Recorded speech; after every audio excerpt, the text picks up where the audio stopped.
What if every experience, every hardship, every obstacle was given to you, not to break you, but to mold you and strengthen you? What if the center of your suffering was actually the key to ultimate health? And what if your own pain was meant to be the catalyst for your greatest purpose? Welcome to Buddha Belly Life, empowering purpose, mind to microbiome. Welcome to the Buddha Belly Life podcast. We are here today with Dr. Blaise Aguirre, MD, and he is an expert in child psychiatry, including psychotherapy, psychopharmacology. He has worked extensively with children and their families and is an author and speaker on various aspects of mood, personality development in children and adolescents. While his credentials are wide, he is going to be here talking to us today about his newly released book. It's called I Hate Myself, Overcome Self-Hatred and Realize Why You're Wrong About You. And I'm so excited. Welcome to the podcast, Dr. Blaise. Thank you so much for having me on. It's such a pleasure. It's maybe not the most uplifting topic, but I think a really important topic nonetheless. Oh, it's not just important, it's a passionate topic, because when we're going to talk about, you said that you specialize, so you were just saying before we got on air, that majority of the patients that you work with. So you work with the branch of the Harvard Medical Center a little bit, right? And you work with mental health, mainly suicidal patients, correct? Yes. So many people remember the movie Girl Interrupted, and that took place at McLean Hospital. So I work at McLean Hospital, which is Harvard Medical School's biggest psychiatry teaching hospital. And the group of kids that I work with are sadly kids who struggle with suicidal thoughts and behaviors and other self-destructive behaviors like cutting themselves. And what age range, when you say kids, is this all below 18? Like what age range are you working with? The older I've gotten, the more anybody is a kid. So, right, but yeah, so I mean, generally between 14 and 20. Mm-hmm. Okay. Mm-hmm. Which is still a kid, and that's a really challenging time. I think we're observing it in the mental health world, period, even in gut health and stuff. So tell us a bit about your backstory, just a little bit before we get into really what you do. Did you get here by happenstance? Did it look like a lucrative area to you, or do you have like story and experience that kind of led you in this direction to really work in mental health with medicine? Yeah, I've never seen it as a job. I mean, I saw it more as a vocation. I came from a religious family, but I didn't think that I was meant for any kind of religious life myself. But nevertheless, I did want to help people, and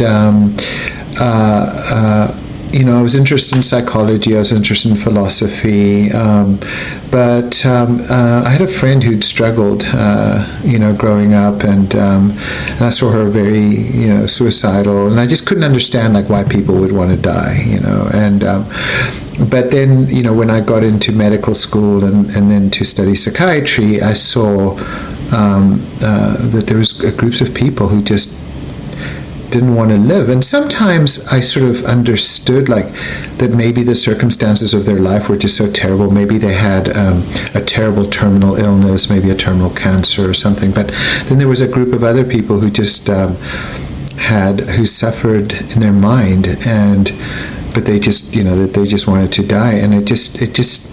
I mean, it's tragic whenever somebody wants to die by suicide, but especially for young children. I don't know. I mean, I've just seen so many young people go and do such extraordinary things with their lives, and so the idea that any of them would want to die was just unfathomable to me. So I thought, we have to help these kids and their families to see A, what's going on, but B, what we can do about it. That's amazing. And so did you get into medicine with that intention, or were you kind of in medicine and you directed it toward mental health? Great question. So, I got into, I had started because I was interested in philosophy and psychology, but then I also thought, the problem with those fields is that, like there are certain, chemicals in the brain and ways in which the body kind of interacts with different parts of the body and stuff like that. And just understanding philosophy isn't going to help somebody with those aspects, or just understanding psychology won't necessarily help with those aspects. So I went into medicine in order to become a psychiatrist. Because you understood the integrative kind of foundations that are the function of brain and mental health. Yeah, it's not always just... Exactly, and and just to sort of, one kind of maybe difference I had with traditional medicine or traditional psychiatry is that I think that what a lot of psychiatry and medicine was sometimes forgetting is that different parts of the body impact different other parts of the body. It's not as if you just have high blood pressure that it's only going to impact your heart. It's going to impact everything. It's, what you eat will change how you think. What your vagus nerve is doing is going to impact how you feel, how you regulate your emotions. Your level of stress is going to impact the level of cortisol that you secrete, and how you sleep at night. And then, if you drink too much alcohol. So that these systems are at play with each other, and you have to understand kind of holistically, what is going on with someone. It's very, very rare that it's just one thing. People will often say, what is the root cause of something? But it's very, very rare that it's just this one thing, Agreed. You're speaking the language of my people right now in all my gut health and my gut brain coaches. Like, that's actually how I got into gut health, was mental health. And I struggled with mental health as early as 4 years old, with panic attacks and bouts of depression and stuff hitting by, second grade probably. And it was just very misunderstood. And and it's funny because as we've even evolved now that I'm older, I just turned 40, but as much as the original gut brain health that we had studied was foundational, and as much as that felt like such an epiphany, it was really for my own process, and from the betterment of my mental health, we were challenged to another degree later with really digging more even into nervous system and early life experiences and more some of that psychology. But like you said, it all needed to come together. And by bringing it all together, it was like, it's a shame to watch anyone, or especially the professionals, narrow it in a box. And then you have, like, I was brought on a podcast when I was a rookie at Gut Health. Like, I can't believe they even brought me on, but it was a bunch of doctors and it was all psychiatrists, and they were focused on patient failure, which was when the talk therapy and the pharmaceuticals they were using weren't working on people. And they didn't know about gut health, so we were talking about it. But it's so cool to see so many more of you professionals that are able to connect these dots and do all these things. And even if you're not servicing all these things, you can connect people and just bring it all together so it doesn't feel so hopeless anymore. Exactly right. And even, I've had situations where somebody's come and said to me that they were depressed.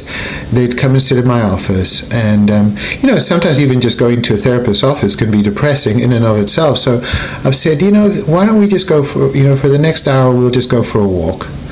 And they'll feel better afterwards.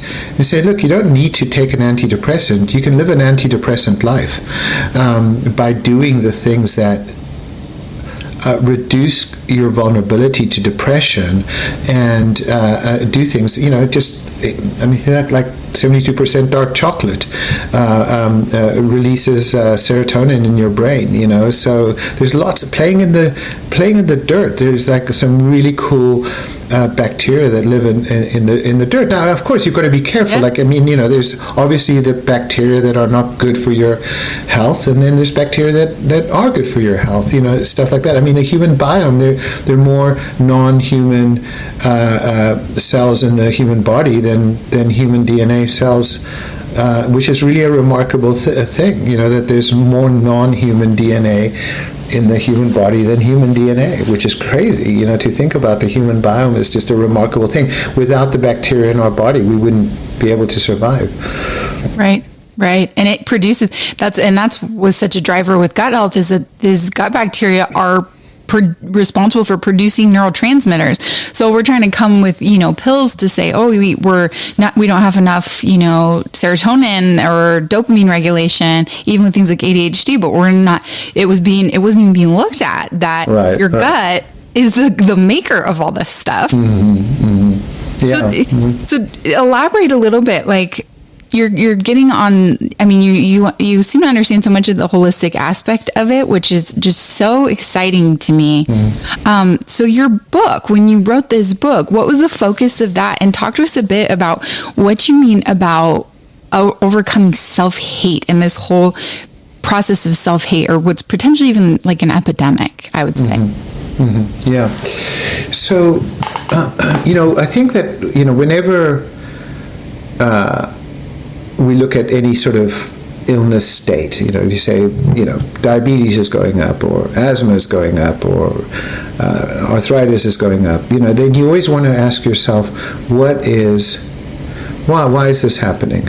And I think as a scientist, you want to just ask these questions. And so when I was thinking about why is it that more and more people are feeling suicidal, there are some traditional risk factors in terms of substance use, in terms of isolation, in terms of loneliness, in terms of unemployment, and things like that.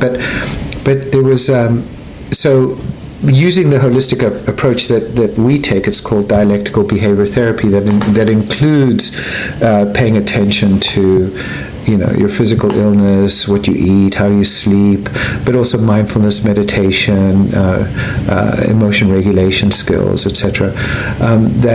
That when I used this kind of technology to help reduce suicidality, it really worked very well. But there was still a group of young people who tragically did end up taking their life. So even though we brought down the suicide rate tremendously in the group of people that we treat, there was a group of people that sadly did not make it. When I reviewed their records as to what was different about their lives versus the lives of so many similar people. So you can have two people who are unhappy, depressed,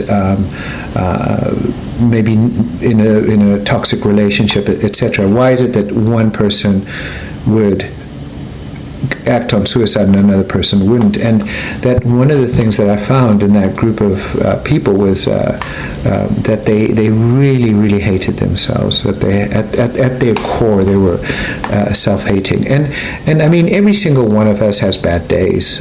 Days when we wish that we had done something different, when we're self-critical, when we're judge ourselves for not doing things as well as we could have. And I'm not talking about that kind of self-criticism. I'm talking about this belief that we're bad at our core.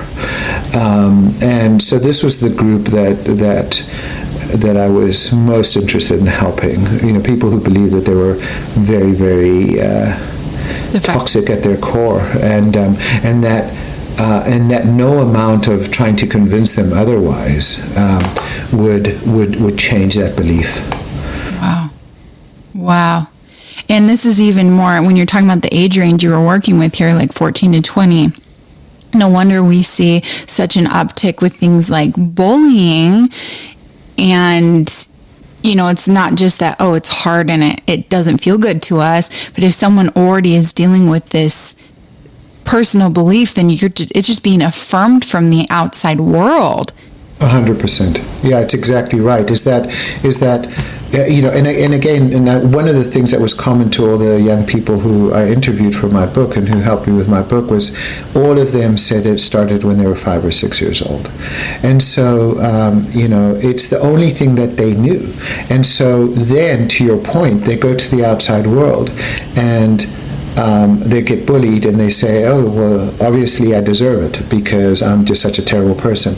Or they get rejected by a sports team. Well, obviously I don't deserve good things. Or they fail a test. Well, obviously it's because, I'm a terrible person. Or they get compared to their more successful older sibling, and it's, of course, people are so much better than I am. But it's because the 5-year-old mind cannot stand back and look at the world in any kind of different way. It just sees it through the eyes of a 5-year-old brain.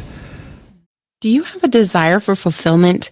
Does helping people tap into their own health mentally, emotionally, and physically fire you up? Do you believe in the impact of the gut microbiome on overall wellness? You may be an HWCA coach. For more info on our cutting-edge health coach trainings, visit hwcacoach.com. I'm guessing you on your own, seeing as how you said you originally wanted to go into psychiatry, which again, I love. I'm guessing you've done some digging onto this, but have you found in your research, did you go into that 5-year-old time frame at all with any of these patients? Like, yes, it started at 5, but did you make any correlations as far as home life experiences, attachments, and things like that? Well, what was interesting about this question is that, there was definitely those kids who'd been sexually abused, for example, or physically abused, or they had, some of them were adopted from East European orphanages or, places like that. So definitely there were people who'd had very classic maltreatment. But but then there was a lot of them that actually came from very kind homes, and I couldn't quite understand why they would then end up hating themselves. But here's the thing. So imagine for yourself that you have an older sibling and that you're a sensitive person, and maybe you're less coordinated than your older sibling, maybe you're less athletic than your older sibling, maybe you're less put together than your older sibling, maybe you're less able to regulate your emotions than your older sibling. And what your parents do is that is either they're constantly praising your older sibling, like saying, wow, they're so good at sports and math and studying and stuff like that, or they keep on saying to you, if only you were more like them. The problem is that we don't see that. You don't say, well, that's not childhood sexual abuse. But for the person who's highly, highly sensitive, that kind of messaging keeps telling them that they're less than. And if it becomes very critical, then they really begin to internalize the idea that they're fundamentally flawed. So it doesn't have, yes, so all the stuff that you might say would predict a person feeling bad about themselves is there. But there's also this subtle stuff that over time, they come to that conclusion.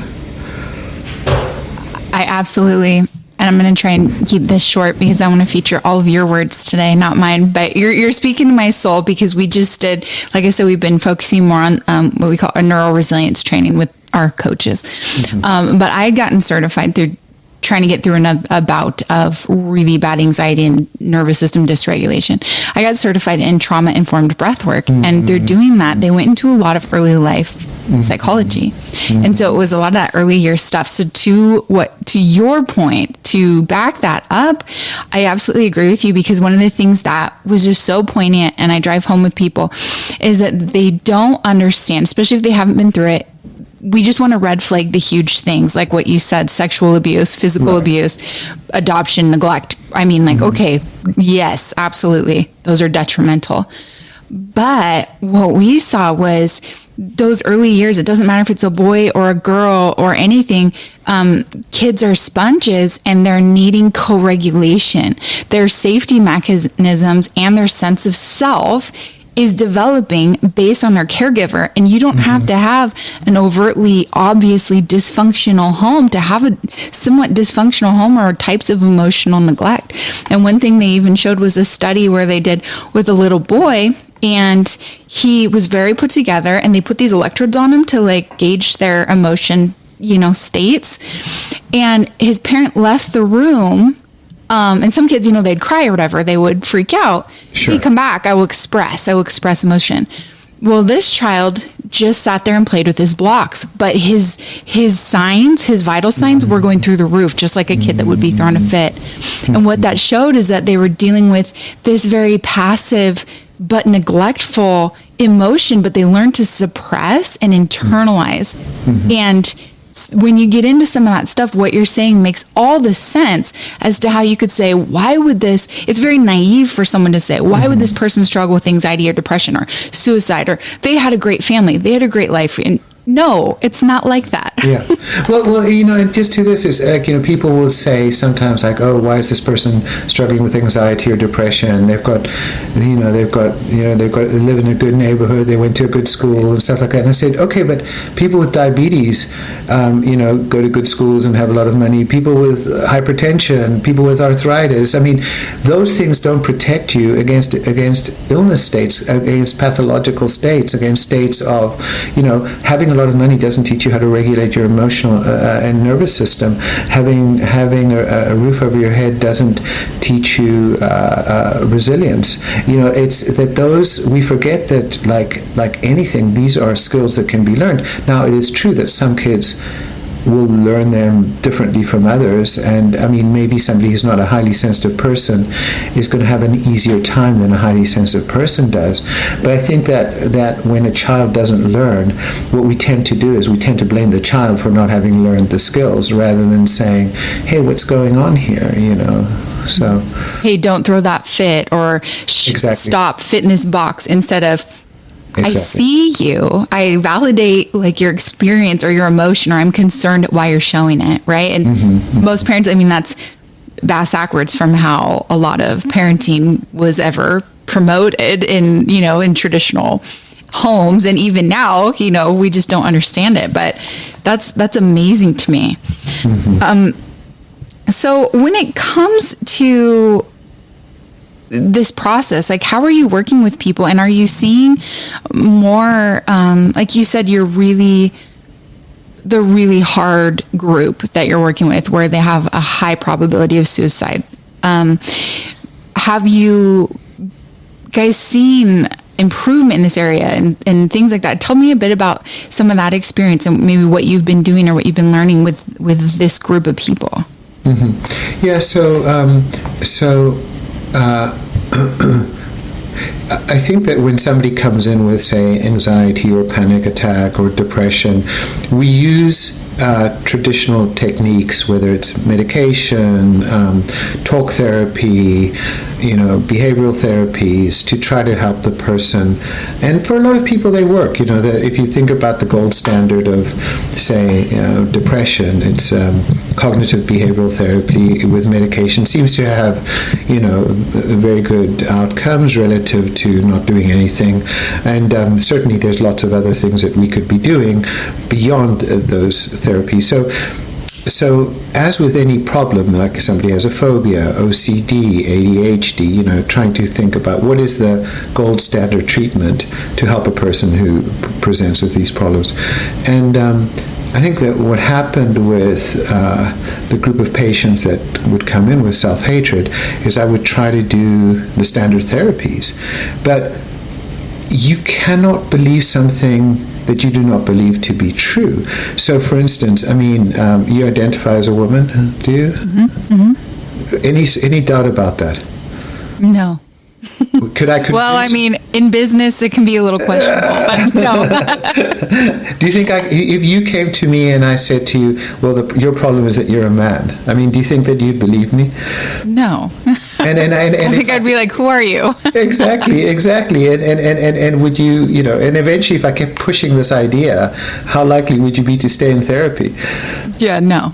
Okay, because it's just like, what are you talking about? So I'm talking about that degree of certainty that a person had, so that if you told them, no, you're a lovable human being, you're a wonderful human being, you're someone who deserves to live, someone who can give something to society, you're someone who's beneficial, who's aspirational, they would think if I would say stuff like that, they would be just as like angry as me telling you that you're a man. Yeah, like, what are you talking about? You don't see me. You don't, maybe you can help me with doing better at school, or like being more motivated to take tests and other things like that. But, you're trying to convince me of something that is just not true about me. In the same way that you would say, stop trying to tell me that I'm a man. I'm not, So that was the problem, is that trying to convince somebody that they were worthy, that they were lovable, when they fundamentally did not feel that way, did not work. And certainly no medication would work. No amount of emotion regulation worked, because it was something that they did not see as a belief. They saw it to be as a factually true thing, that they were that flawed. And I had to, so the work had to start with to sort of teaching somebody that it wasn't true. Because if it was, like, you're born with lungs, you're born with an appendix, you're born with a tongue, you're born with a heart, but they would believe that they were born fundamentally flawed. And I said, you weren't born that way. You were born as a human entity with needs and hunger and drives and all these sorts of things, but not hating yourself. You had to learn how to hate yourself. Hate is a construct, is a mental construct that you had to learn, and somebody had to teach you that. So who were your teachers? So and if you think about what you were describing earlier on, those early childhood experiences where maybe it doesn't have to be necessarily severe neglect and abuse, but it could be just like the messaging. You're too sensitive. You're too much. You're too much. I mean, if you hear you're too much all the time, and you think, how do I learn to be less than that? Yeah. Because I'm too much. But hearing you're too much doesn't teach you what to do. It just and it's code for we don't want you around. And then when you start hearing that, and then you start getting bullied at school and stuff like that, it just reinforces that idea. And so you start to say, there's clearly something wrong with me. Mm-hmm. And then you start to believe it's true. Because what else can it be when you're 5 years old? Can you sort of say, wow, these people are actually kind of mean. They don't understand me. They don't know how to deal with a sensitive person, and they're not teaching me how to deal with difficult situations. Or my emotions. They can't handle my emotions because they're not emotionally mature or regulated enough to do it. So they're 100%. Projecting it onto my child self as being my problem. Exactly. But here's the thing: is when you're 5 years old, you can't conceptualize. No. You can do that when you're older. You could say, oh wait, now I can see it. But it's like when you grow up that way and you're only believing that, the only conclusion is that you're flawed. Right. You can't see it. It's their problem. It wasn't your problem. And so now, nevertheless, it's your problem to deal with now.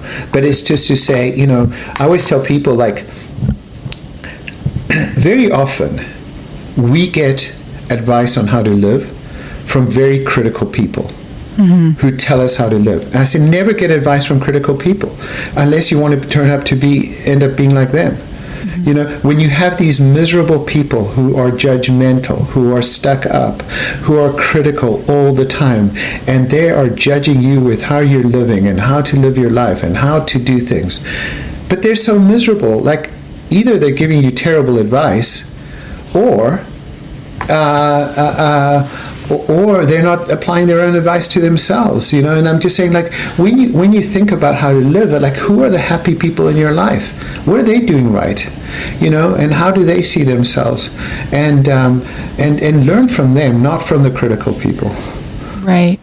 And then it puts us, I think, on a state of, I see this with so many people. I think we've all experienced it, but it puts us on a state of living or rebelling against who we are via someone else's eyes, opinion, reputation. You know what I mean? And like you said, the happiest people, even if I'd say sometimes they're not the healthiest at times, like, are ones that are doing what they want.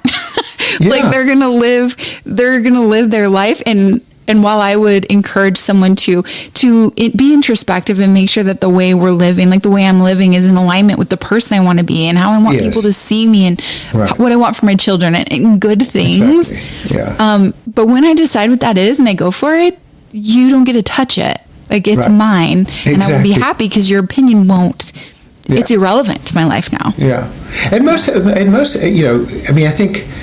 I mean, none of us are that important, in the sense that we often think that we're going around and everybody's thinking about ourselves, but they've got their own lives to live. I mean, they're thinking about what's going on in their lives. They're not thinking, unless we were like extremely important and everybody's just only thinking about you, it's conceited in a way to think that people are thinking about us. They're not. They're thinking about themselves. And so it's like, your responsibility is your life. What other people think about you is none of your business. It's their business. It's none of your business. And so it's sort of like, but then it's sort of like, wait a second, like that, you sort of think that imagine you had a critical teacher or a critical parent, and they're constantly telling you how to live your life. And it's just like, oh, I'm not making this person happy. Mm-hmm. But they're not happy.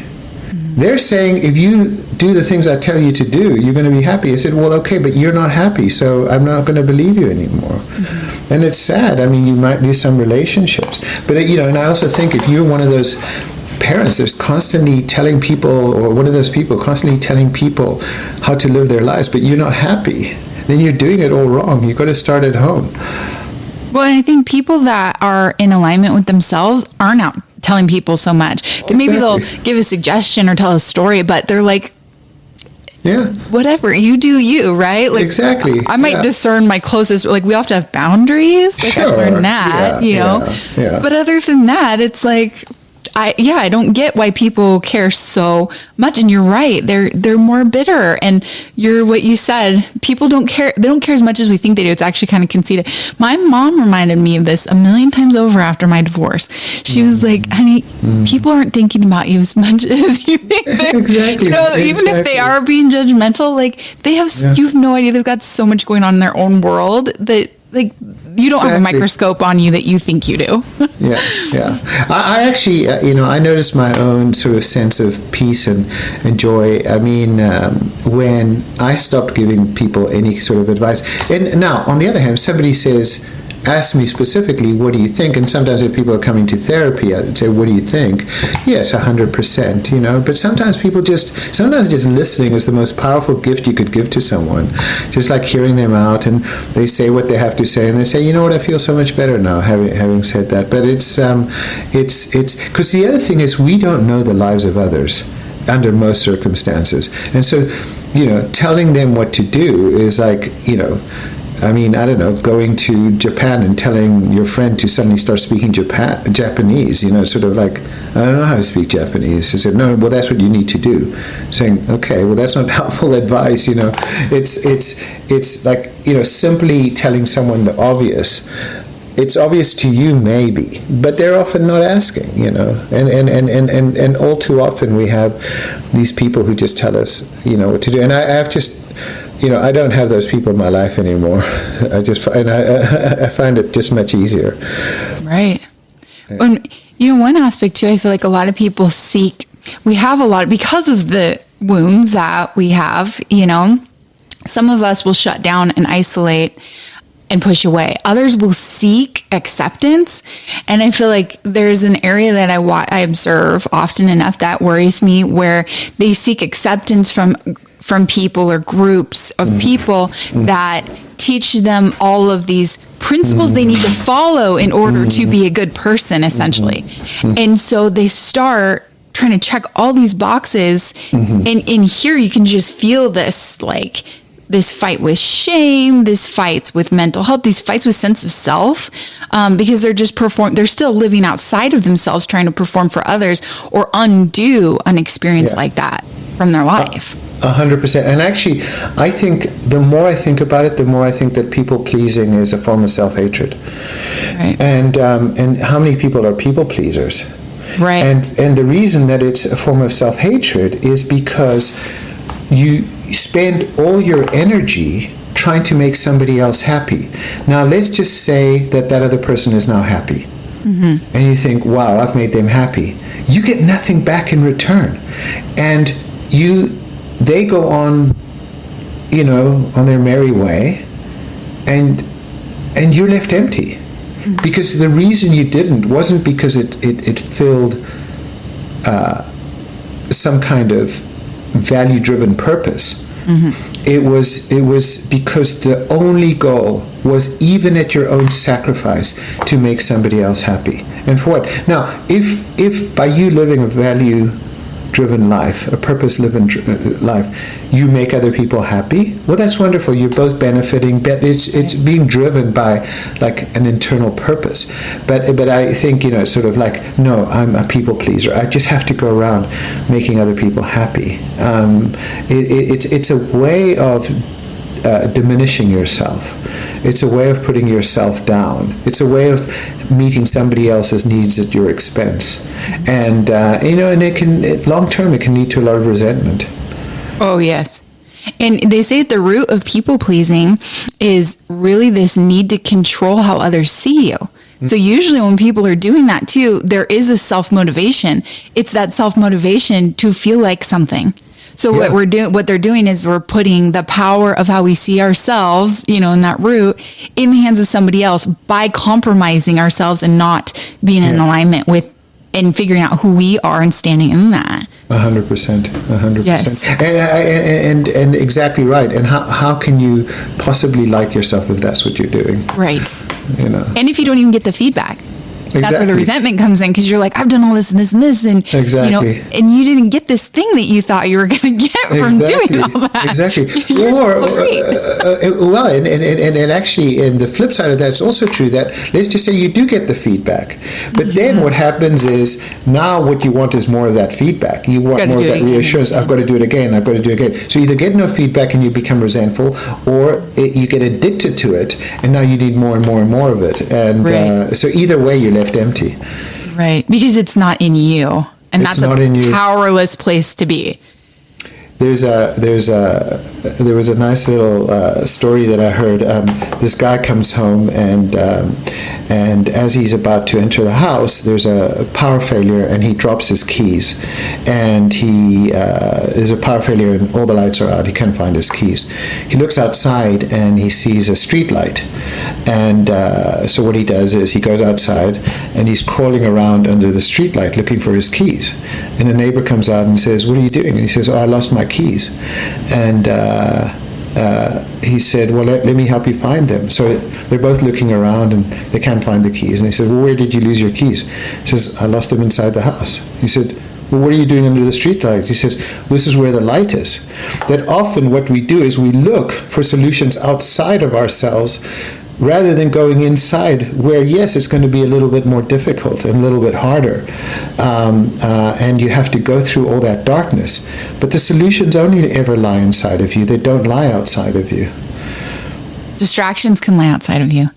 Distractions can keep us very distracted from that internal part that we're avoiding.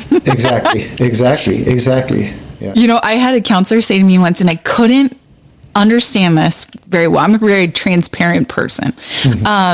But I'm a very introspective, very deep, very analyze myself all the time. This belief that maybe this fundamentally flawed belief, I completely relate to that. Like that ultimately, if people are around you enough or whatever, that the deepest, darkest pieces of you are going to be too much for people, and you can't not be you. You can channel and calibrate, but you can't not be you. And that takes a lot of work, right? But when I was first going to therapy and starting to dig into early life stuff and whatnot, she said to me, and see, I always thought of myself as very evolved because of how I was always pretty emotionally mature and very deep thinking and psychoanalytical and all that. And so I was going into all this stuff, very receptive to her feedback, all of that. And so when she said to me that she felt like that I do all the work everywhere outside of this box, I did not understand. I was like, what? No, because in my consciousness, I was digging into everything. There was a subconscious piece I didn't realize I was avoiding because I hadn't even I just hadn't. And I don't know how I would have done that without somebody else on the outside recognizing and helping who I could trust lead into that a little bit. I don't know how I would have seen that. I probably would have just been that chicken with my head cut off, putting effort into all these things about myself, just tearing up everything I could find because I'm blindsided to this one box that I'm refusing even exists in that. Yeah, and I mean, even just to your point is that you get some extremely smart, introspective people, but introspection can be its own form of avoidance. If you're introspecting somewhere else rather than where you need to be introspecting, it's there's darkness in all of us, and and I think when we conclude that darkness is that because we have darkness, that we are flawed, and that we're not worthy, it leads us down this very, very dangerous path, and it's very black and white, all or nothing kind of thinking. But if you think about the universe itself, it's made out of like all the visible matter and all the dark matter, but without both of it, it cannot exist. That we exist because of all of ourselves. And now, of course, if we're going around doing things that are inconsistent with our values and hurting people, then okay, we need to look at that. But it's not going to take away, the kind of the darkness, the hurt that we've experienced, and just and that it is part of ourselves. And if you can begin to even love the part of you that was wounded, all of it got you to where you are today. Every single bit of it. So if you were to say, okay, I want to get rid of all the hurt that's ever happened to me. Okay, but now what? So where are you today? You would not be the you that you are today. You would be a different version. Now, maybe you wouldn't mind that, or maybe you would, who knows, but you just wouldn't know. And if you're happy with who you are, everything that happened to you was part of your journey. And it's okay. So rather than judging it as good or bad, it's, that those are more difficult times in my journey. I mean, if you climb to the top of the mountain, there's going to be some very steep sections and some flatter sections, but you cannot get to the top without going through all of them. And they're just part of the journey, rather than saying, that was a bad section, or that should not have happened. Well, it had to have happened to get you to where you are. And then there's always another mountain. That's what I'm learning always at is. 40. Exactly. Yeah, I've climbed a few mountains. Yeah, I know. Yeah. Well, and that ability to, I think too, if we don't make peace with some of the darker, uglier, scarier things, it's not about eradicating it. It's about becoming a healthier person in spite of it and with it. Mm-hmm. And when we ignore it, I feel like we can almost do more destructive things in our life, because it's like, and I think that's where you'll see it, or we'll medicate. Like when you said, you treat multiple things, like, especially with addiction and stuff, I'd say most addiction doesn't even happen unless there's already stuff first that they're reaching for medication from, so when it comes to working through this stuff with people, where do you start, or where do you go with it? Have you seen an ability to reframe with any of these people these inherent belief systems? 100%, yeah. So part of the, I told the people who I'd worked with, either new patients of mine or people from the distant past who had struggled with self-hatred, who had kept in touch all these years. And I said, okay, I need your help, because I want to develop a way of helping people with self-hatred. And so even the people from the distant past who still had core self-hatred, so they were now in their 30s, or even younger people who were in their 17, 18.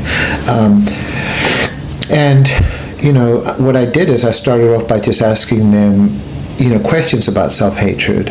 But if I were, again, and at first it sounded like, what are you talking about? If I were saying, like, Brittany, when did you first start thinking of yourself as a woman? And saying, what are you talking about? But it was like, when did you first start hating yourself? Who were your teachers? So what I wanted to do is I wanted to separate this idea of a fixed, permanent broken self from the idea that it was learned. that you actually were not born this way. That hatred, it cannot be the way in which we were born. If we were born hating ourselves, society, humanity would not survive. You were born out of. I'm not saying that the actions that led to your birth were love actions necessarily, but you're born in with a capacity and the propensity for love. It just comes much more naturally to the human heart than hatred does. And if you can learn to hate yourself, you can learn to love yourself. And so it's sort of like when did you learn this? Who were your teachers? What did they teach you? And what was the constant messaging that you learned? If you learn to play piano with a guitar, you're going to learn incorrectly because they're two different instruments. You say, no, you're actually taught incorrectly. So let's start teaching a different way of seeing yourself, rather than seeing yourself as this broken person. So rather than saying, you're broken and you're flawed because you are an emotionally sensitive person, it's like, what a gift it is that you're an emotionally sensitive person. How tragic it is that you didn't know how to manage those emotions. But let's see if we can teach you how to manage those emotions so that next time as life progresses, when you learn how to manage those emotions, you're just a sensitive person. You're not a sensitive person who's doing destructive behaviors. Right. I think that most of the people I work with as therapists are sensitive people. They just know how to manage their emotions. And so you weren't taught some of that stuff. So let's start by teaching some of that stuff and start to see that your acts of kindness towards other people have to stem from a kindness within you. You cannot be kind if you don't have kindness within you. And if you have kindness within you, you have to have kindness within you for you. And that if you are highly sensitive, and I love that term's being like kind of brought to life a little bit more now. But yeah, a lot of people, how sad was it for you too? Like not just that you didn't learn to manage your emotions, but that your needs probably weren't met, because hate usually comes from hurt. Hate comes from hurt. So if it's self-hate, it was because there's types of emotional neglect or abandonment when a child, and I love like attachment, parenting, early stuff. Like I always strapped all my babies to my body and everything because they're an appendage of you. Right. And I pushed against when people encouraged me to do the let them cry it out thing. I wouldn't do it because I was like, I didn't want my babies stopping crying because they stopped believing that I would answer their need. Yeah. And there was a healthy way I did that later where I'd go in and reassure them and get them, of course. Yeah. I was so glad I did that because I didn't even know what I know now, but I'm like, how sad for so many people that they just weren't met as a child. Exactly. And I think, look, if I've definitely seen sort of situations where maybe there's like a couple of kids in a family, So, I have 4 kids. 2 of my kids were not very sensitive at all. They were just like, they would fall down and tell them to get their butts off the field and go chase a ball, and they would do it. It wasn't like, but the other 2 would just be, oh my God, why are you picking on me and everything? And I think that you have to realize that, if you have 2 children, one sensitive to peanuts and the other one isn't sensitive to peanuts, one you can feed peanuts and they're not going to have an allergic reaction. The other one's going to get sick. So they're different people, and so it's that's why when you have these like, oh, let them cry it out. For some kids, it's actually okay. Like they can cry it out and it's going to be okay. But for other kids, they're going to have like a huge reaction. They're going to feel rejected and neglected and everything. And you have to know your own children. And, you don't want to intervene so much that they don't learn how to do anything for themselves.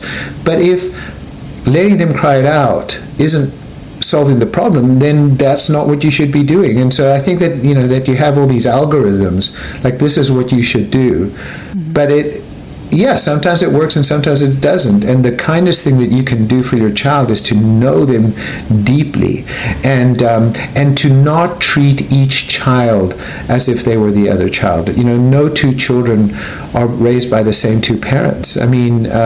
Some you're a different parent with each child, and your child is different, so. Right. And that's a good note for people in general. Yeah. We don't need to baby people. We're not trying to, bend over backwards or please them, but to get to know people, to not be so self-focused, to not be lazy about it, and to actually allow people to be who they are and handle it how they would. I love that.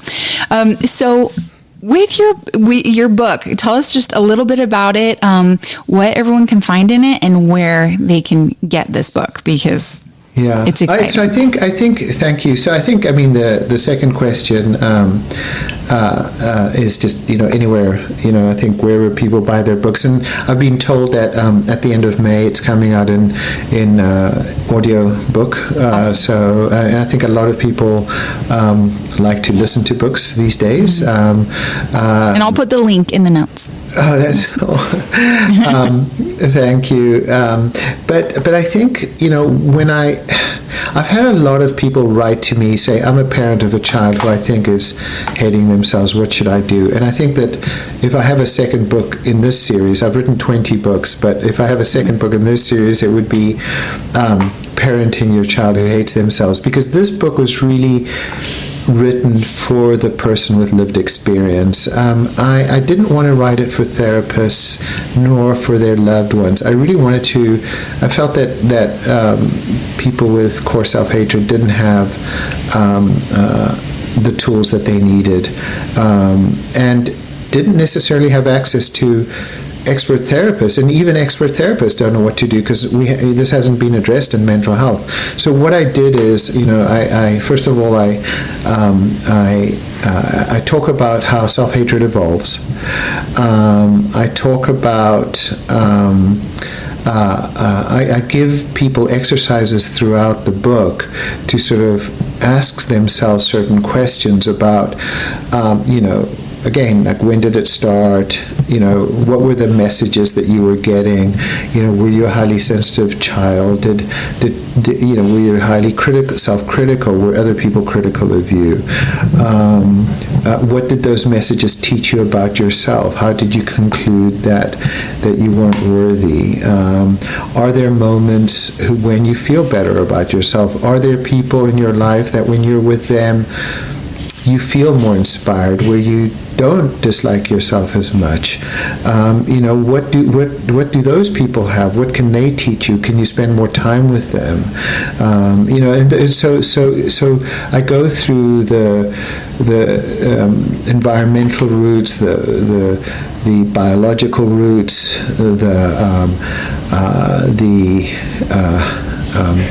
and then just approaches